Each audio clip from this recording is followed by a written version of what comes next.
Hello my dear students. आज मैं आपको हिंदी पाठ्य पुस्तक गद्य भाग से वे भूले नहीं जा सकते, जो कि पाठ संख्या 17 है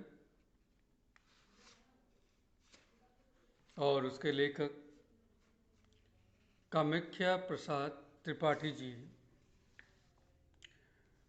और हम उनके बारे में थोड़ा जान लेते हैं। कामाख्या प्रसाद त्रिपाठी जी एक अच्छे राजनीतिक के अलावा उच्च कोटि के साहित्यकार भी थे। एक समय था जब स्वर्गीय कामाख्या प्रसाद त्रिपाठी जी असम की राजनीति में अपनी महत्वपूर्ण भूमिका से लोकप्रिय बन गए थे। वे असम सरकार में मंत्री थे तो उनकी गिनती सफल तथा योग्य मंत्रियों में की जाती थी।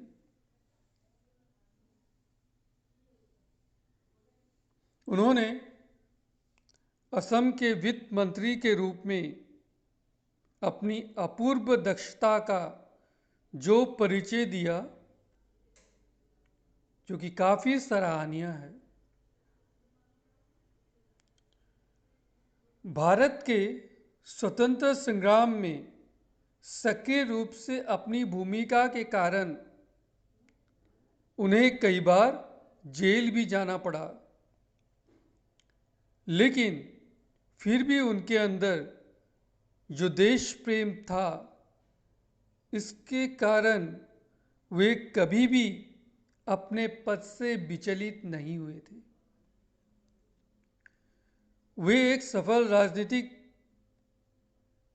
थे तो दूसरी ओर साहित्य अनुरागी भी थे। वे विभिन्न पत्रिकाएं भी लिखते थे। उनकी प्रमुख कृतियां हैं एशिया के बागानों में श्रम पूंजीगत संबंध में संकट और दूसरा राष्ट्रीय नीति में मजदूरी आदि।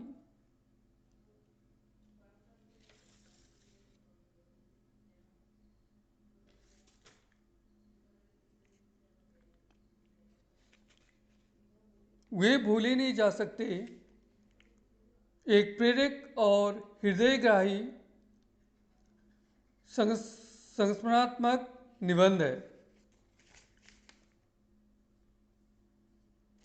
जिसमें निबंधकार ने गांधीवादी नेता तथा असम के प्रथम मुख्यमंत्री लोकप्रिय गोपीनाथ बरदले के व्यक्तित्व पर प्रकाश डाला है।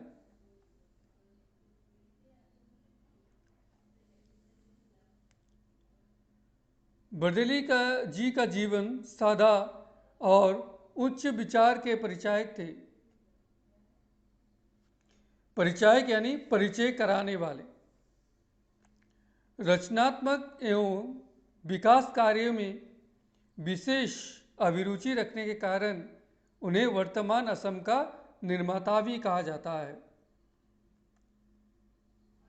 उनका व्यक्तित्व महान और व्यापक था। देशभक्ति, त्याग और तपस्या की तो वे प्रतिमूर्ति थे।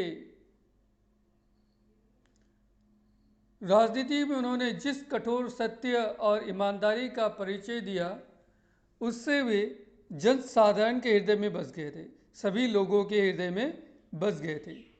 और यहाँ तक भी कहा जाए कि उनके जो विरोधी थे वो भी उनकी सत्यनिष्ठा, परोपकारिता, देशभक्ति, शुद्ध सरल जीवन, इन सभी गुणों पर वे मुक्त थे। वे एक नेता मात्र नहीं थे बल्कि एक अच्छे खिलाड़ी भी थे क्रिकेट के, और साथ ही साथ संगीत प्रेमी और गायक भी थे।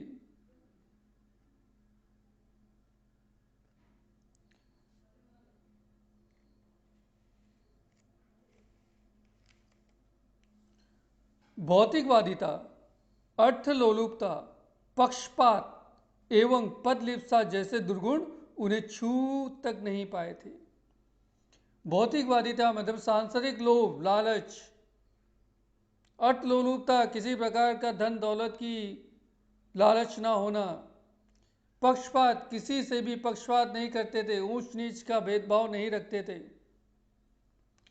बुरे स्वभाव उनके पास तक नहीं आ पाए थे, और अगर सच्चे अर्थों में अगर जाना जाए तो जनता के हित के बारे में सोचते थे,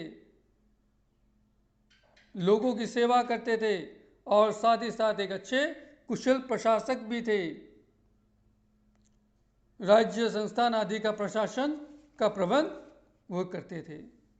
उनका आदर्श महान था एवं साथ ही साथ अनुकरण करने योग्य था। आदर्श श्रेष्ठतम। अब पाठ की तरफ आगे बढ़ते हैं। वे भूले नहीं जा सकते। हमें भारतीय को ये बताने की आवश्यकता नहीं है कि जो भारत की प्राकृतिक सौंदर्य है वो तो हमारे यहाँ पे भरपूर मात्रा में है, एक भंडार लिए हुए है, चारों तरफ प्राकृतिक सौंदर्य जिसका कोई पार नहीं है, पूरी तरफ बर्फ से ढकी हुई है। उत्तराखंड में भी जो ऊंचे ऊंचे बहुत ऊंचे ऊंचे पहाड़ है, शिखर है, वे सभी भी बर्फ से ढके हुए हैं। उत्तराखंड का हर एक नागरिक या फिर देशी हो या विदेशी हिमालय की विशालता और सुंदरता को देखकर आनंद से भर जाता है। इसी महान हिमालय के बाएं पार्श्व बगल में स्थित भारत की पूर्वोत्तर सीमा पर स्थित सुंदर पहाड़ियां एवं मनोरम घाटियां से घिरा प्रदेश असम है।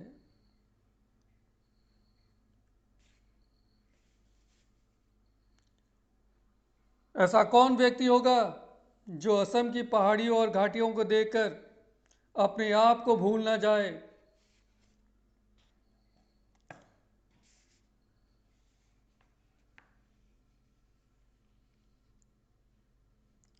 देखकर भूल ना जाए। हम असम राज्य को अब तक अच्छी तरह से नहीं जान पाए हैं, चाहे इसे भौगोलिक हो, क्षेत्रीय हो या राजनीतिक महत्व को ना समझ सके, लेकिन जापानियों की युद्ध लिप्सा और भयंकर भूकंप के कारण देश का ध्यान असम की ओर आकृष्ट हुआ।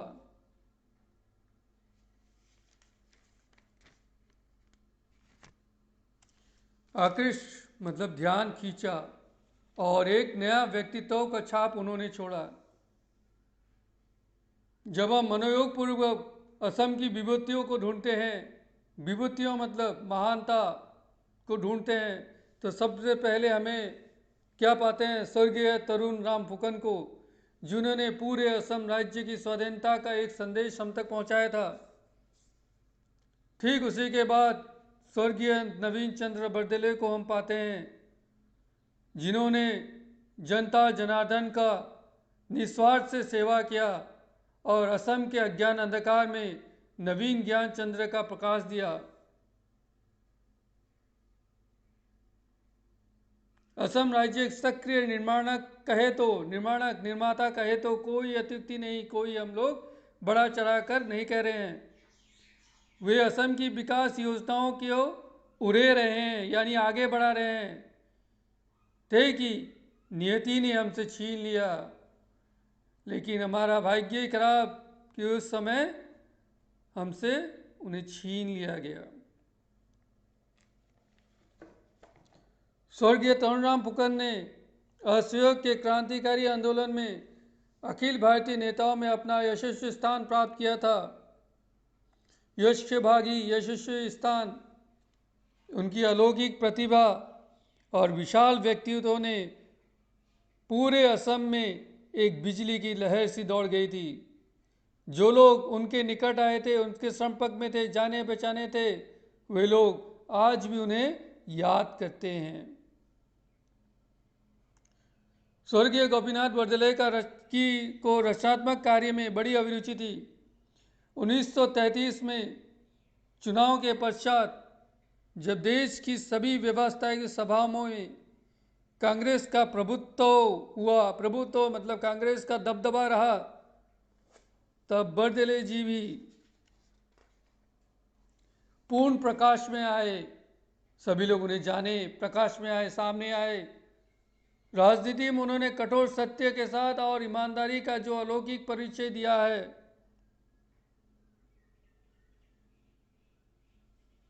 जन साधन पर अपनी उत्कृष्ट देशभक्ति, उच्च कोटि की देशभक्ति और त्याग तपस्या का एक मुहर सी लगा दिया था, पहचान दिया था।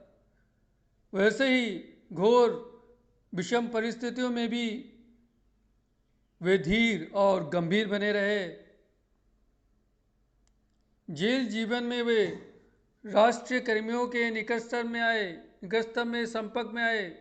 जब वे जेल जीवन में रहे तो राष्ट्रीय कर्मियों के साथ उनका संपर्क हुआ। वहाँ उनके दिल और दिमाग पर उनका काबू हो गया।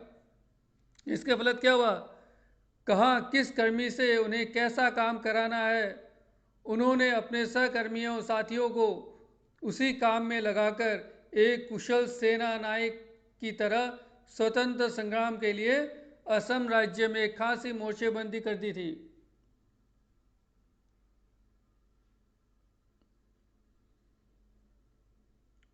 जेल जीवन में उन्होंने असम के अलग अलग धर्मों का भी अध्ययन किया। इससे उनको मुख्यमंत्री होने पर शासन में बड़ी सहायता मिली या सफलता मिली। यानी उन दोनों बातों में मुख्यमंत्री की हैसियत से उन्हें सफलता की एक कुंजी सी मिली।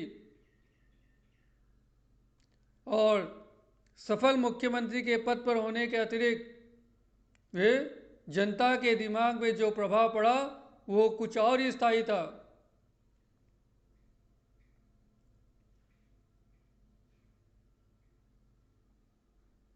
उनका व्यक्तित्व महान था और व्यापक था। वे पंच या मध्यस्थ की तरह काम करने लगे, मध्यस्थ के लोगों की तरह वे काम करने लगे। जब वे राष्ट्रपति पिता महात्मा गांधी के संपर्क में आए, जब उससे मिले, तब उनका मस्तिष्क एक रूप धारण करने लगा, एक अलग तरह से ही उनका दिमाग काम करने लगा। साथ ही साथ वे बहुत बड़े अच्छे खिलाड़ी थे। विशेषतः अगर किस खेल को कहा जाए वो है क्रिकेट। साथ ही साथ वे अच्छे गायक भी थे।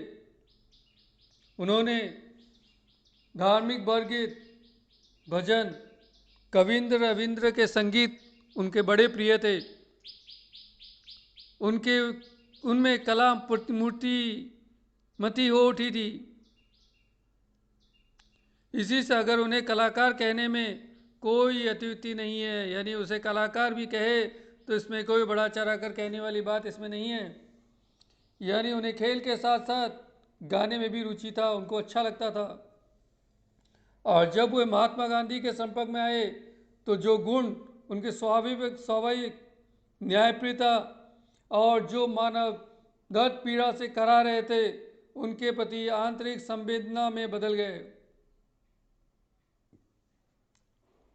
वे बड़े दुर्बल मन से फलाफल की चिंता ना कर कार्य करने लगे।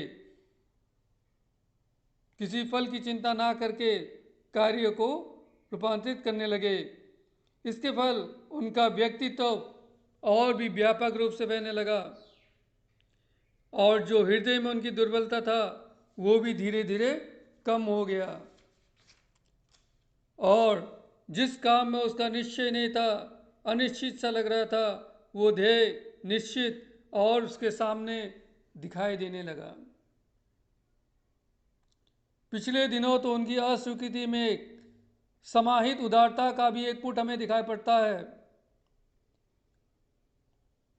अंत में उनका जो शांत स्वभाव महत्ता और दृढ़ता में परिवर्तित हो गया।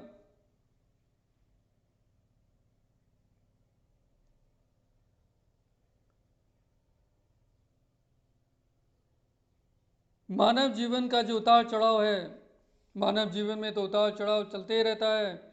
खुशी दुख ये सब तो है ही, हारना जीतना ये सभी के मानव जीवन के लिए, उन सब के लिए बराबर हो गया। इसीलिए कहा गया है कर्मण्यवादी करस्ते माँ फलेषु कदाचन, कर्म करने में ही तुम्हारा अधिकार है। कर्म फल का कारण भी तुम कम करते जाओ, फल की अभिलाषा मत करो के अनुसार वे कर्तव्य पालने को ही अपनी पूजा और धर्म मानने लगे। आज तक के लिए इतना ही, धन्यवाद।